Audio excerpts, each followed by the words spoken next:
ሰላም ለአቶ ደረጀ ከባድ ማስጠንቀቂያ ሰጠችው። ሰላም እዚህ ቤት ውጭ እየተባለች ወይም ደግሞ ቤት የራስሽ ተከራተሽ ኑሪ እያሏትም ነው። እናም ይህን ነገር ደግሞ በፍጹም ልትቀበለው አልቻለችም። እናም አቶ ደረጀ በቃ ከዚህ ቤት መውጣት አለብሽ፣ የራሽን ህይወት መኖር አለብሽ። አሁን ላይ ደግሞ አንቺ ነፍሰ ጡር ስለሆንሽ እየደከመች ነው። እናም ለአንቺ ስራ ሁሉ ይከብድሻል በማለት ቤቱን ለቀሽ ውጭና ሌላ ቤት እንከራይልሽ በማለት ሲላትኝ እሷ በጣም አዘነች። ቆይ እዚህ ቤት እንደወጣ ነው የምትፈልጉት ብላም ትላለች። አዎ ምክንያቱም ደግሞ እንደዚህ ሆነሽ አንቺ ስራ መስራት የለብሽም ብሎም የራስሽ የሆነ አይሻልሽም እንዴ? ደግሞም እርፍ ማለት አለብሽ። ነፍሰ ጡር ነሽ፣ መስራቱ ለአንቺ ከባድ ነው፣ ለእኛም ደግሞ ይከብዳል ብለው ይላል። ሰላምም በጣም ይሰማትና እዚህ ቤት እኮ የኖርክለት እስከ ዛሬ አታውቅም ወይ ብላም ትጠይቀዋለች። አቶ ደረጀም አንገቱን በመድፋት ምንድን ነው በማለት ይጠይቃታል። እስካሁን ድረስ እዚህ ቤት ሰራተኛ ሁኜ ነበር የምኖረው ብላም ትጠይቀዋለች። ምክንያቱም ደግሞ እዚህ ቤት የምኖረው ለልጄ ብዬ ነው እንጂ ለሌላ አይደለም። 9 ዓመት ሙሉ ሳላያት የኖርኩት እንዲሁም ደግሞ በጣም ብዙ ዋጋ የከፈልኩላት 19 ዓመት ብላም ትላለች። ሰላም በጣም ተበሳይታ ለአቶ ደረጀ በፍጹም እንደማትወጣም ትነግረዋለች። በጣም በመበሳጨት እሺ እዚህ ቤት እወጣለሁ፣ ነገር ግን ሁሉን ሚስጥር ለእትዬ ተናግሬ ነው የምወጣው ትላለች። አቶ ደረጀም በጣም ይደነግጣል። ምክንያቱም ደግሞ ሰላም ከአቶ ደረጀ እንዳረገዘችና እንዲሁም ደግሞ ዳጣ ልጇ እንደሆነችና እንዲሁም ወይዘሮ ማርታ ስለማታቅ ሁሉንም ነገር ለእሷ ተናግሬ ነው የምወጣው ትላለች። አቶ ደረጀም በጣም ይደነግጣል። እንደዛ ስትለው ቆይ እንዴት እንደዚህ ታደርጊያለሽ በማለት ይጠይቃታል። በቃ እኔ እዚህ ቤት ከወጣውኝ ስለዚህ ይህን ነገር ነው አድርጌ የምወጣው ብላም ሰላም በጣም ታለቅሳለች። እኔ በጣም ብዙ ዋጋ ከፍያለሁ በማለት በጣም ስሜታዊ ትሆንና ታለቅሳለች። ልጄ ለ19 ዓመት ሙሉ ታሊያቲ መከሬን እያየው በጣም ብዙ ዋጋ ከፍያለሁ። እናም ለሷ ብዬ ብዙ ዋጋ ስከፍል ኑሬያለሁ። አሁንም ደግሞ እንዲህ በቀላሉ እዚህ ቤት ወጥቻ አልሄድም ትላለች። ይህ ማለት እንግዲህ ለወይዘሮ ማርታ ከነገራቻት ለአቶ ደረጀ በጣም አደጋ ነው። አቶ ደረጀም በጣም ይደነግጣል። ይህን ነገር ያው ዞሮ ምንም እንኳን ዳጣ ልጅ ሁና እንዲሁም ደግሞ ለመናገር ቢፈልግም ወይም ደግሞ ልጄን ብሎ ሊነግራት ቢፈልግም ነገር ግን አሁን ላይ ወይዘሮ ማርታ ብሰማ በጣም ከባድ ነው። ምክንያቱም ደግሞ ወይዘሮ ማርታ በጣም ታምነዋለች አቶ ደረጀን። እናም ደግሞ ለትዳሯ ተጠንቅቃ ማለትም ዳጣ ልጅ እንደሆነች ወይም ደግሞ ተጠራጥራ ነበር። ነገር ግን ይህን ነገር ካወቀች ትዳሬን መፍታት አልፈልግም በማለት ሁሉን ነገር አስተባብላም አልፋለች።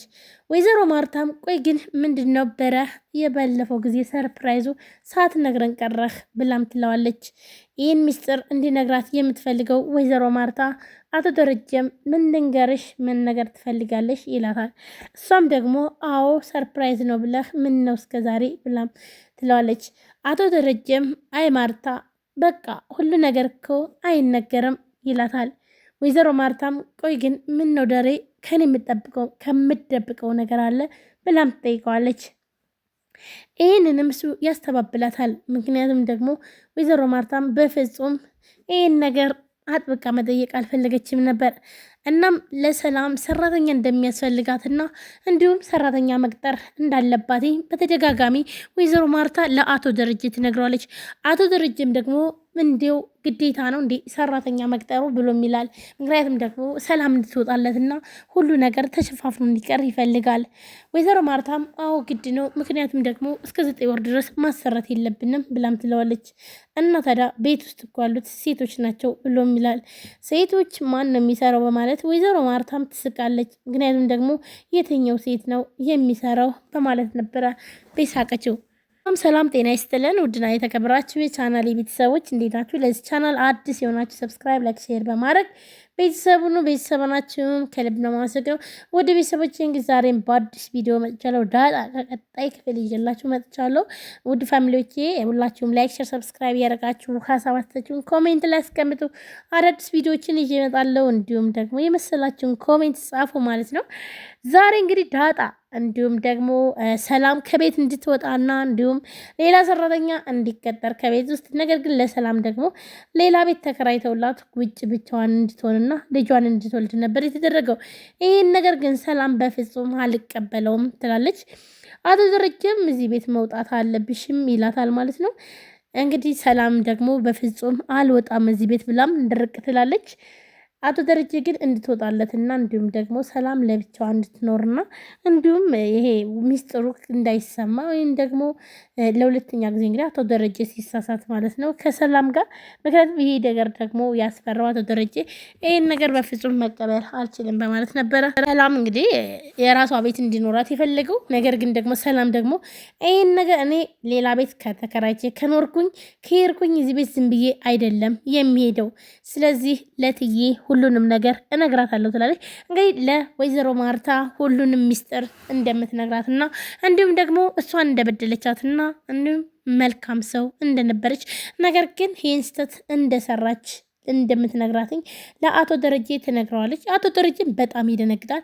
ምክንያቱም ደግሞ ወይዘሮ ማርታ በትዳሯ ታማኝና እንዲሁም ደግሞ ቀልድ የማታውቅና ለቤተሰቦቿ በስርዓት የምትኖር ሴት ነች። ስለዚህ ይሄን ለሰዎች ማዛይም ለሰራተኛ ማለት ነው ሰው ስለዚህ ይህን ነገር ካወቅ አቶ ደረጀ እንግዲህ ያስፈራው ነገር ምንድን ነው? ይህን ነገር ወይዘሮ ማርታ ካወቀች በጣም አደጋ እንደሆነም ነበር ማለት ነው። ሰላምም ሁሉን ነገር እናገራለሁ ብላም ስትል አቶ ደረጀም በእውነት በፍጹም አታደርጊውም ሰላም ይላታል። ሰላምም ደግሞ ለልጄ ስል አደርገዋለሁ እውነቴን ነው የምልህ ብላ በጣም ድርቅ ትላለች። አቶ ደረጀ በጣም ይደነግጣል። ምክንያቱም ደግሞ ይህ ሚስጥር ከወጣ ለሱ አደጋ እንደሆነ የሚያውቃል። አቶ ደረጀም በቃ ሚስጥሩን ሁሉ ተይና አንቺ እንደፈለግሽ እዚህ ቤት ተቀመጭ፣ ነገር ግን ይሄ ሚስጥር በእኔና ዋንቺ ይቅር በፍጹም እንዳትናገሪ እዚህ ቤት እስከፈለግሽው ሰዓት ድረስ ተቀመጪ ይላታል። እኔ ነግራትና ሁሉንም ነገር አሳምናታለሁ። ከዛም በኋላ ደግሞ ከተረጋጋሽ በኋላ እኔና አንቺ ደግሞ ሁሉን ነገር እናስተካክላለን በማለት ለሰላም ይነግራታል። ሰላምም እንዲህ ስላትኝ በጣም ደስ ይላትና እንባዋን ትጠራረጋለች። ይህን ነገር ማርታ ማወቅ የለባትም። ማርታ እዚህ ቤት ይህን ነገር ከጠረጠረች ሁላችንም እዚህ ቤት ያልቅልናል ብለው ለሰላም ይነግራታል። በዚህ ጉዳይ ትስማማለች። እናም ለራስሽም ቢሆን ይሄን ነገር ትንፍሽ እንዳትይ፣ በቃ ሁሉን ነገር እኔው ራሴ አስተካክላለሁ ይላታል። ሰላምም እሺ ትላለች። አቶ ደረጀም ጥሏት ይወጣል። ምክንያቱም ደግሞ ይሄን ነገር መስማት የለባትም ያላተኝ ወይዘሮ ማርታ ካወቀች ሁሉም ነገር ያኔ ያልቅልናል ብሎም ሲላትኝ ሰላምም በአዘኝታ ነበረ እሺ ያለችው። ምክንያቱም ደግሞ ሰላም ይህ የሰራችው ስህተትና እንዲሁም ደግሞ ወይዘሮ ማርታ በጣም ጥሩ ሰውና እንዲሁም እንደ ሰራተኛ እንደማታያትና ልክ እንደ ልጆቿ እንደምታያት ነገር ግን ደግሞ የሆነ መጥፎ ነገር ካየች ወይዘሮ ማርታ እንደማታልፍም ከናታን ጋር ታወራለች። ናታንም ወይዘሮ ማርታ እኮ በጣም ምርጥ ሰው ነች ትላለች፣ የዋህ ነች ይላታል። እሷም ደግሞ አዎ ግን ደግሞ በዛውም ልክ ደግሞ መጥፎ ነገር ካየች በጣም ከባድ ሰው ነች ብሎም ይላታል። ሰላምም አሁን ልክ ነህ ናታንዬ ብላ ውስጧን ምክንያቱም ደግሞ እሷ የሰራችው ነገር ስላለ በጣም ይከብዳታል። ናታንም በቃ እኔ እውነት እንደሱ አይነት ሰው ማግባት ነው የምፈልገው ይላል። አዎ አሁን እኮ አለችል እኮ ዳጣዬ በጣም እንደሱ አይነት ሰው ናች እኮ ብላ ሰላምም ትነግረዋለች።